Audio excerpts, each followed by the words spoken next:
ಬೆಂಗಳೂರಿನಲ್ಲಿ ವಾರ್ ಓಟಿಂಗ್ನಲ್ಲಿ ಈಗ ಮರ ತೆರವನ್ನ ಮಾಡ್ತಾ ಇದ್ದಾರೆ. ಈ ಆಪರೇಷನ್ನಲ್ಲಿ ಬೆಂಗಳೂರು ಕೇಂದ್ರ ನಗರ ಪಾಲಿಕೆ ವ್ಯಾಪ್ತಿಯಲ್ಲಿ ಆಪರೇಷನ್ ನಡೀತಾ ಇದೆ.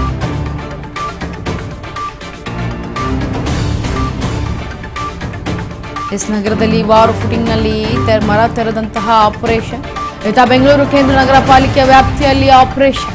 ಕಟ್ಟುನಿಟ್ಟಿನ ಆದೇಶ ನೀಡಿದ್ದ ಕಮಿಷನರ್ ರಾಜೇಂದ್ರ.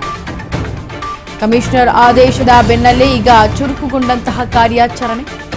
ಏಪ್ರಿಲ್ 29ರಿಂದ ಇಲ್ಲಿಯವರೆಗೆ ಧರೆಗುರುಳಿದಂತಹ ಬರೋಬ್ಬರಿ 260 ಮರಗಳು, ಜೊತೆಗೆ 761 ರಂಬೆ ಕೊಂಬೆಗಳು. ಸಾರ್ವಜನಿಕರ ಸಂಚಾರಕ್ಕೆ ಇದ್ದಂತಹ ಅಡ್ಡಿ ಈಗ ಸಂಪೂರ್ಣವಾಗಿ ತೆರವನ್ನಗೊಳಿಸ್ತಾ ಇದ್ದಾರೆ. ಅಲ್ಲಿ ಬಿದ್ದಿರುವಂತಹ ಮರಗಳನ್ನ ನೋಡಿ.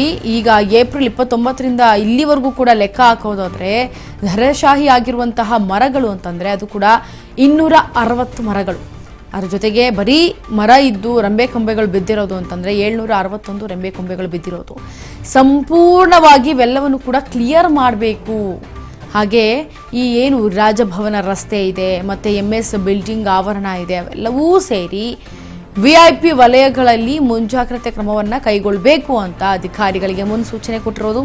ಸಾರ್ವಜನಿಕರ ಸಂಚಾರಕ್ಕೆ ಇದ್ದಂತಹ ಅಡ್ಡಿಯನ್ನು ಸಂಪೂರ್ಣವಾಗಿ ನಿವಾರಣೆ ಮಾಡಿದ್ದಾರೆ. ಜೊತೆಗೆ 3 ದಿನದಲ್ಲಿ ಇಂದಿರಾನಗರ ಬ್ರಿಗೇಡ್ ರಸ್ತೆಗಳಲ್ಲಿ ಮೆಗಾ ಕ್ಲೀನ್ ಮಾಡಬೇಕು ಅಂತೇಳಿ ಡ್ರೈವ್ ಮಾಡೋದಕ್ಕೆ ಮುಂದಾಗ್ತಾ ಇದ್ದಾರೆ. ಸದ್ಯ ಈಗ ಏನು ಈ ಕಟ್ಟುನಿಟ್ಟಿನ ಆದೇಶವನ್ನು ನೀಡಿರೋದು ಕಮಿಷನರ್ ರಾಜೇಂದ್ರ ಚೋಳನ್.